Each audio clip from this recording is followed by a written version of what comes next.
अस्सलाम वालेकुम students. Business communication का जहाँ तक सवाल है, हम चैप्टर नंबर 2 में 2 वीडियोस रिकॉर्ड कर चुके हैं और दोनों में 20-20 एमसीक्यूज हैंडल किए थे। ये वीडियो जो है कंटेन करेगी क्वेश्चन नंबर 41 से। क्वेश्चन 41 में चलते हैं। बिस्मिल्लाहिर्रहमानिर्रहीम। Which one is simple and oldest form of business organisation among the given list. इसमें से जो लिस्ट दी गई है इसमें सबसे पुरानी और ओल्डेस्ट फॉर्म जो है किसी फॉर्म की वो क्या है। देखिए, दुनिया में जब से ऑर्गेनाइजेशंस की हिस्ट्री लिखी गई है, सबसे पुरानी शक्ल है जबकि एक बंदा अपना कारोबार खुद रन करता है। वो सोल प्रोप्राइटरशिप, इंडिविजुअल ओनरशिप, अपना ही सरमाया लगा रहा है, अपनी ही दुकान चला रहा है या अपना ही बिजनेस रन कर रहा है, तो हम इसको कहते हैं सबसे पुराना तरीका, इसको हम सोल प्रोप्राइटरशिप कहते हैं। और जहाँ तक पार्टनरशिप का सवाल है, जाहिर बात है ये एवोल्यूशनरी हिस्ट्री में बाद में आया है ये भी बड़ा पुराना है लेकिन बाद में आया है। इसी तरह जो लिमिटेड कंपनी है वो भी, ये तो स्टार्ट ही 19वीं सदी की पैदावार है, तो लिहाजा सोल प्रोप्राइटरशिप जो है ये सबसे ओल्डेस्ट है। Question 42. Kodak camera was not achieved its target sales in the market because. देखिए, ये एक इलस्ट्रेशन है और कई किताबों में पाई जाती है कि हुआ ये था कि जब मोबाइल का बना, और पर्टिकुलरली मोबाइल नहीं कहना चाहिए, कहना चाहिए कि जब दुनिया में डिजिटल कैमरा वजूद में आया तो कोडेक फिल्म बनाने वाले जो है ये बनाते थे फिल्म कैमरा फिल्म से कहते थे। मैं अपने बचपन में भी यूज़ करता रहा हूँ इसको कि ये 36 का रोल होता था, 36 फ्रेम होते थे रोल में, मैग्नेटिक किस्म का रोल होता था, इसमें 36 फ्रेम होते थे और हमारा कैमरा एक एक फ्रेम में एक एक तस्वीर डालता था। 36 के बाद हमें कैमरे के सेल भी बदलने पड़ते थे और ये रोल भी बदलना पड़ता था। और ये रोल उस जमाने में भी जापान से ज़्यादा आता था, कोडेक कंपनी का या फ्यूजी कंपनी का होता था और ये काफ़ी महंगा होता था।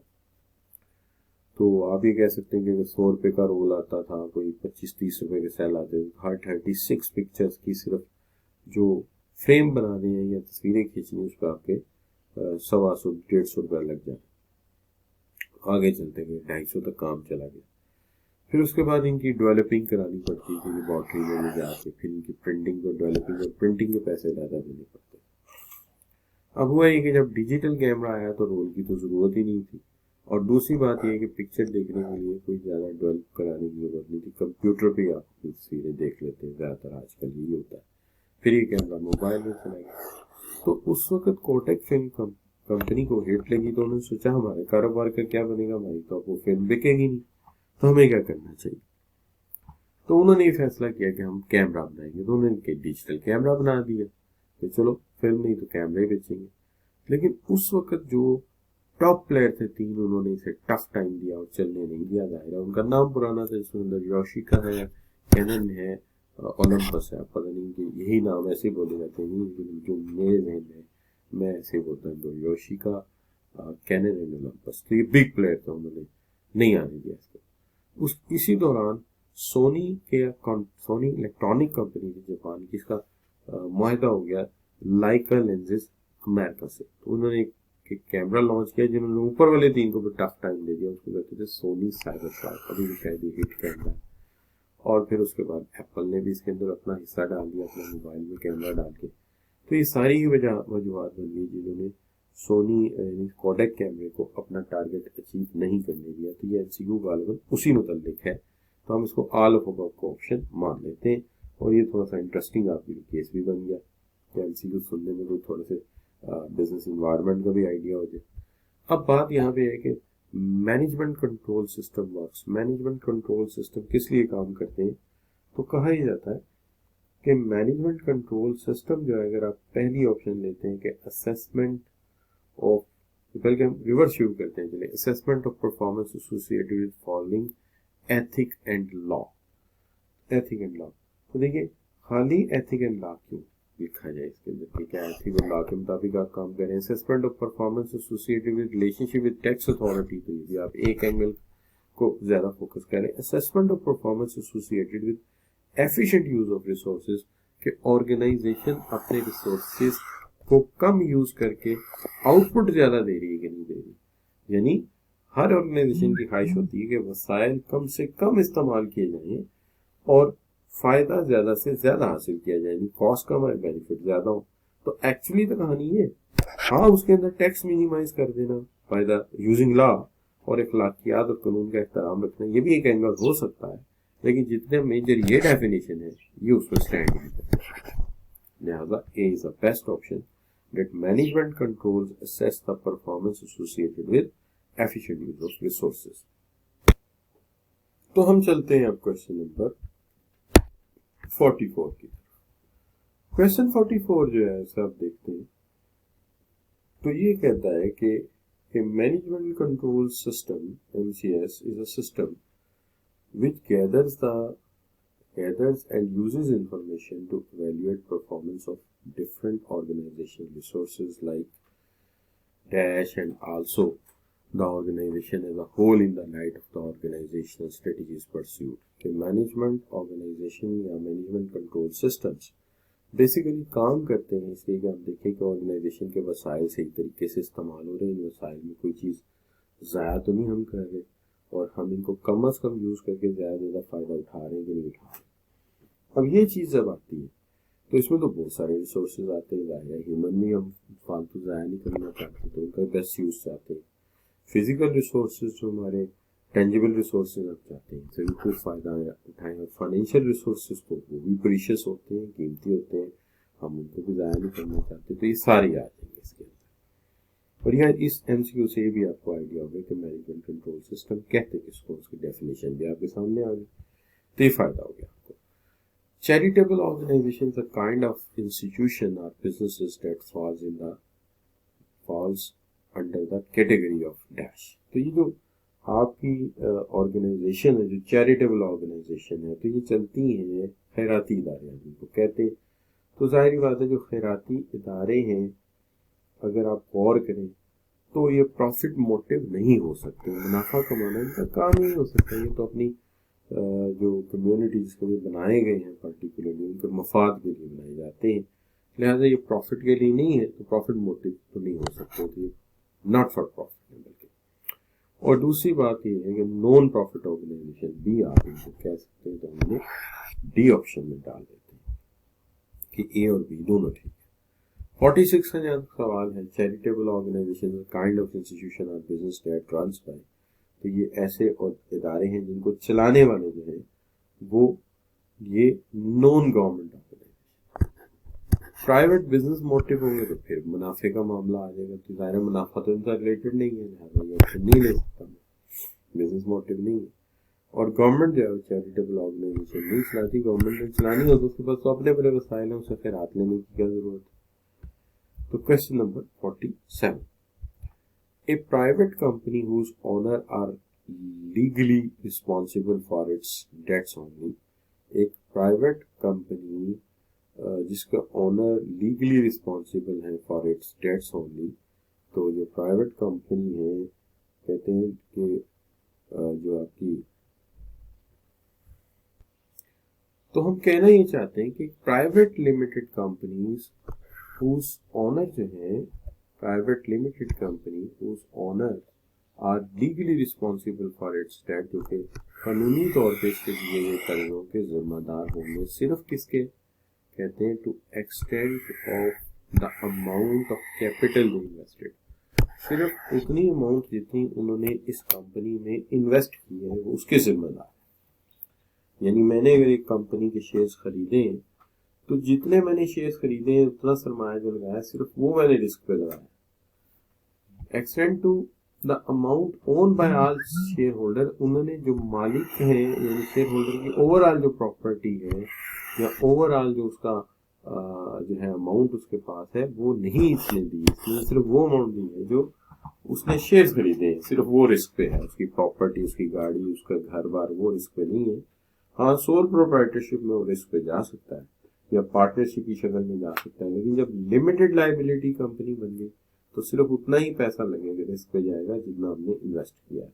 To extend of the amount own by all of its fund providers, नहीं सारे फंड प्रोवाइडर जितने हैसियत के मालिक हैं या अमाउंट के मालिक हैं, नहीं वो इसमें नहीं लगेगी या रिस्क पे नहीं जाएगी, सिर्फ उतना ही पैसा जाएगा जितना शेयर का आपने लगाया है, लिहाजा बी ऑप्शन को हम पिक करेंगे जी।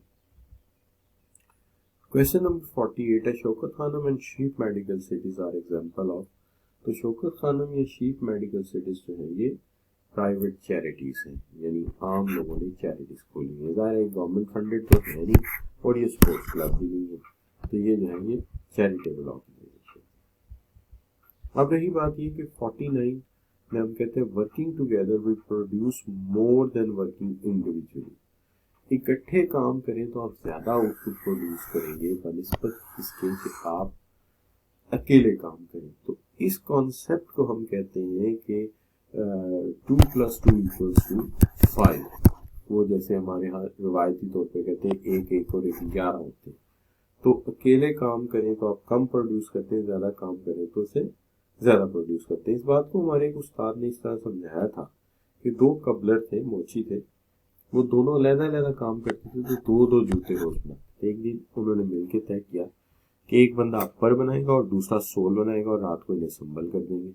तो जब उन्होंने रात को संभल किया तो आमतौर पे वो 2-2 पेयर ऑफ शूज बनाते थे, रात को 5 बंदे मिलकर काम किया। तो वहां से एक कॉन्सेप्ट हासिल कर लिया कि जब हम इकट्ठे काम करते हैं तो ज्यादा आउटपुट प्रोड्यूस करते हैं और जब हम अकेले काम करते हैं तो कम आउटपुट प्रोड्यूस करते हैं। तो इस चीज को हम कहते हैं साइनर्जी।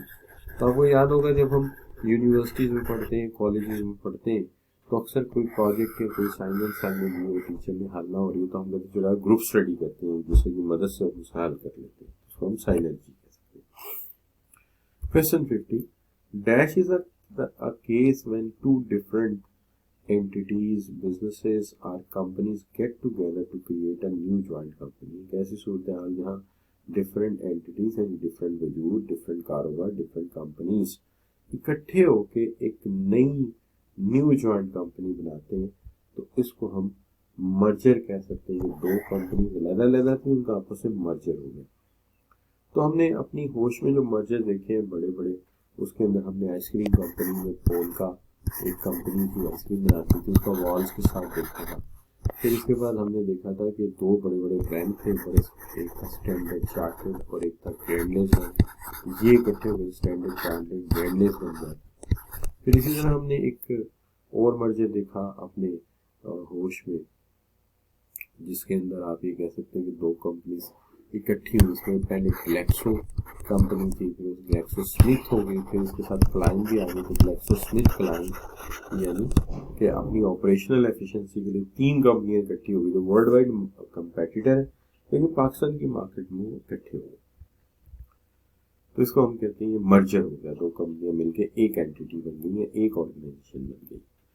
अब आ जाते हैं dash is a take over of 1 company by the other. अब एक ऐसी सूरत हाल है जिसमें एक कंपनी दूसरी कंपनी को परचेज कर लेती है, एक कंपनी दूसरी कंपनी को खरीद लेती है।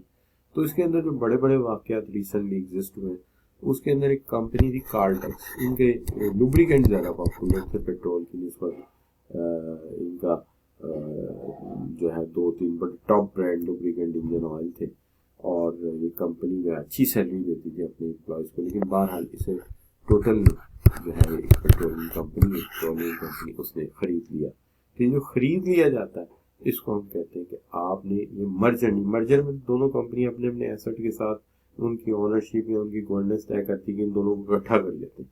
लेकिन इक्विजिशन में एक कंपनी दूसरी कंपनी को कहता परचेज करती है, वो कहता खरीद लेती है, तो इसको हम कहेंगे ये एक्विजिशन है। ठीक है जी, तो this is what called acquisition. एक कंपनी ने दूसरी को एक्विजिट कर लिया है या अक्वायर कर लिया, एक्विजिशन कहलाते हैं। Question number 52 which one interact with its environment more than other. कौन सी ऐसी एंटिटी है गिवन ऑप्शन में जो अपने माहौल से में इससे ज्यादा इंटरेक्ट करती है दूसरों के निस्बत। तो अगर आप देखेंगे तो मशीन माहौल से मुतासिर होती है, मेटल है, जंग भी लगेगा, बाकी मामला भी होंगे, टूल्स भी अपने माहौल से मुतासिर होते हैं। लेकिन ऑर्गेनाइजेशन तो बाकायदा अपने ही इन्वायरमेंट जिसको प्रिपेयर करती है, उसी से रॉ मटेरियल लाती है, इनपुट लेती है उसी को आउटपुट देती है, उसी से एम्प्लॉयज हायर करती है, उसी से सप्लायर, उसी से कस्टमर। तो लिहाजा ज्यादा इंटरेक्ट जो करती है वो ऑर्गेनाइजेशन करती है माहौल के साथ, लोगों के साथ। Question 53, which out of the given is more focused by a businessman? इसमें से कौन सा ऐसा है जिसमें बिजनेसमैन बहुत ज्यादा फोकस करता है?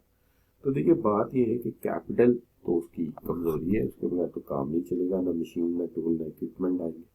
कंपेटिटर क्लीन स्वीप कर देंगे अगर उनसे नजर हटाएगी, और कस्टमर को अगर सेटिस्फाई ना किया गया तो आइंदा आपका प्रोडक्ट नहीं खरीदेगा, लिहाजा कस्टमर और मार्केट भी फोकस करेगी। तो इन सारे ही जो है उसकी चांद, वो कहते हैं आंखों के तारे हैं, तो इन सब पे फोकस रहेगा। इसमें से कौन सा छोड़ा जा सकता है? Question 54, which helps in providing updated accounts to stakeholder? इसमें से कौन सा ऐसा है जो मदद करता है या अपडेट करता है अकाउंट्स टू स्टेक होल्डर को? तो देखिए बात यह है कि अगर प्रोसीजर और सिस्टम सही बनेंगे तभी हम अपनी ट्रांजैक्शन को सही तरह रिकॉर्ड करेंगे, और वो जाके रिकॉर्ड होंगी। जब वो रिकॉर्ड हो जाएंगी तो तभी हम सारी एंट्रियां किसी बुक में, किसी सॉफ्टवेयर में करेंगे। और अगर हमारे इंटरनल कंट्रोल्स अच्छे होंगे तो कोई ऐसी इनवॉइस नहीं होगी जो दर्ज ना हो या नोटेड ना हो, कोई ऐसी बाइंग या सेलिंग नहीं होगी जो हमारी नज़र से ओझल हो। तो तब ही हो सकता है कि हम तमाम स्टेक होल्डर को वक्त पे जो है वो अकाउंट्स प्रोवाइड कर सकें, हिसाब किताब बता सकें, क्या खरीदा क्या बेचा। तो इसलिए ये जो है मेन एसेंशियल है उसके साथ। अब जो क्वेश्चन नंबर 55 है, future scenarios are considered by. Future scenarios considered की जाती है, कब कंसीडर्ड की जाती है? इनफॉर्मल डिस्कशन में तो हम चीज़ों को और करते ही कम है, गपशप में लगे रहते हैं। प्लानिंग में हम जरूर कंसीडर करते हैं कि फ्यूचर में क्या सिचुएशन हो सकती है। स्ट्रेटजीज या हिकमत अमली बनाने में भी हम इसको कंसीडर करते हैं। बेसिकली प्लानिंग ही के नतीजे में स्ट्रेटजीज या हिकमत अमली बनती हैं। तो दोनों में हम कंसीडर करते हैं कि फ्यूचर में अंदाजे लगाते हैं कि क्या हो सकता है। इसलिए हम फोरकास्टिंग भी सीखते हैं, आपने टाइम सीरीज भी सीखी है, आपने रिग्रेशन भी सीखा ताकि आप से अंदाजा लगा सकें। Question 56, if you considered medium term decisions, यानी ना ज्यादा लंबे ना छोटे, आप जानते हैं लंबे डिसीजन होते हैं 3 या 5 या इससे ज्यादा साल के, तो मीडियम टर्म डिसीजन जो है which of the level of organisation is your mind to the medium level of, या आप कह सकते हैं थोड़ा शॉर्ट टर्म आपके जहन में है, तो आपके जहन में टेक्निकल लेवल आता है। उसकी वजह ये कि आप जानते हैं कि लॉन्ग टर्म डिसीजन जो होते हैं वो आपके होते हैं, लॉन्ग टर्म डिसीजन जो होते हैं आपके स्ट्रेटेजिक लेवल पे, ठीक है जी। टेक्निकल लेवल पे आपके शॉर्ट टर्म या मीडियम टर्म कह लीजिए, और जो आपका ऑपरेशनल लेवल है ये डे टू डे चीज़ें देखता है, स्केड्यूलिंग करता है। तो वक्त के एतबार से देखा जाए तो जो आपके मीडियम टर्म अगर आता है तो फिर वो टैक्टिकल ऑर्गेनाइजेशन को हमारे जहन में आती है। लॉन्ग टर्म प्लानिंग एसोसिएट, आप बात पहले ही मैं एमसीक्यू में बता चुका कि लॉन्ग टर्म का ताल्लुक फिर स्ट्रेटेजी के साथ 5, 3, 5 या इससे ज़्यादा साल के लिए, यानी सालों पे मुझे प्लानिंग। और short term planning, short term या मीडियम टर्म कह लीजिए, टैक्टिकल के साथ एसोसिएटेड है, ये 1 साल या इससे कम का अर्सा होता है। और जो आपकी long term day to day planning है, day to day planning is associated with, तो डे टू डे आप जानते हैं कि डे टू डे का जो ताल्लुक होता है वो हमेशा स्केड्यूलिंग के साथ होता है, और ये हमेशा ऑपरेशनल लेवल के लोग जो है वो करते हैं। इस लिहाज से अगर आप देखते हैं तो हम यही कह सकते हैं कि ये जो ऑपरेशन लेवल है ये डे टू डे प्लानिंग जो है इसको देखता है। क्वेश्चन 60 जो है, most complex decision are taken. देखिए कॉम्प्लेक्स या पेचीदा मामला सबसे ज्यादा जो होते हैं वो आपके टॉप लेवल पे होते हैं, क्योंकि वहाँ एक्सटर्नल इन्वायरमेंट भी फोकस होती है, स्ट्रेटेजी भी बनानी होती है, कंपेटिटर की भी बात करनी होती है, सप्लायर की, तो मल्टीपल फैक्टर्स आ जाते हैं, political, economic, social, competitor, industry, funds provider, share holder, customer. तो लिहाजा सबसे कॉम्प्लेक्सिटी जो फेस की जाती है वो स्ट्रेटेजिक लेवल में, टॉप लेवल पे ही की जाती है। क्वेश्चन 61, तो क्वेश्चन 61 है, Nadia Lone wants to be the market leader, this decision is taken at. तो अगर एक लोन बनाने वाली कंपनी वो कहती है कि हमने मार्केट लीडर बनना है, तो जाहिर है ये फैसला उसके वर्कर तो नहीं कर सकते। हम वर्कर इस फैसले के साथ अपना जज्बाती राय मिला सकते हैं, लेकिन ये फैसला जाहिर है स्ट्रेटेजिक लेवल पे ही किया गया होगा कि अब हमें मार्केट लीडर बनना है। After sale services and customer complaints are handled at, तो जो सेल सर्विसेज और कस्टमर कंप्लेंट्स हैं तो आप जानते हैं ये हमेशा सेल स्टाफ के लेवल पे हैंडल की जाती है, जो कि ऑपरेशनल लेवल पे आता है। स्केड्यूलिंग एंड रूटीन वर्क, तो scheduling and routine work, schedule बनाना, कौन कितने बजे आके काम शुरू करेगा, कौन कितने बजे एग्जिट कर जाएगा ऑर्गेनाइजेशन से, पर्टिकुलरली प्रोडक्शन डिपार्टमेंट में, पेरोल डिपार्टमेंट में, या आपके लिए परचेज डिपार्टमेंट, तो ये सुपरवाइजरी लेवल के काम होते हैं। टाइम टेबल बना देना, स्केड्यूलिंग कर देना, तो ये सुपरवाइजर पे होते हैं। आमतौर पे होता है कि जो डायरेक्टर्स वगैरह होते हैं और जो सीईओ होते हैं ये तो स्ट्रेटेजिक लेवल पे होते हैं। मैनेजर आमतौर पे टैक्टिकल लेवल पे होते हैं, तो टैक्टिकल लेवल पे ये ऐसा लेवल है जहाँ मैनेजर होते हैं। और जो आपके ऑपरेशन लेवल होता है यहाँ दो एंट्री बैठी होती है, एक सुपरवाइजर होते हैं और एक वर्कर होते हैं। तो सुपरवाइजर और वर्कर के निचले लेवल पे होते हैं, इसलिए इसे ऑपरेशनल लेवल का नाम देते हैं। तो यहाँ पे राइट ऑप्शन जो है वो ऑपरेशनल लेवल ही होगी। अब क्वेश्चन 64 पे चलते हैं। At the Al Fazal medical stores network ordering machine from a supplier is generally done at the level, जो ऑर्डरिंग है वो किस लेवल पे होती है, तो ऑर्डरिंग जितना माल कम पड़ता है इसकी इत्तला सप्लायर को, सप्लायर की चॉइस बेशक ऊपर वाले लेवल पे होती हो, ये आपका ऑपरेशन स्टाफ कह सकता है कि जी मेडिसिन खत्म होगी और भेज दो। तो यहाँ पे आके हम इसको वाइंड अप कर देते वीडियो नंबर जो है आपकी 3। तो 65 से अगली वीडियो करेंगे। Thank you very much.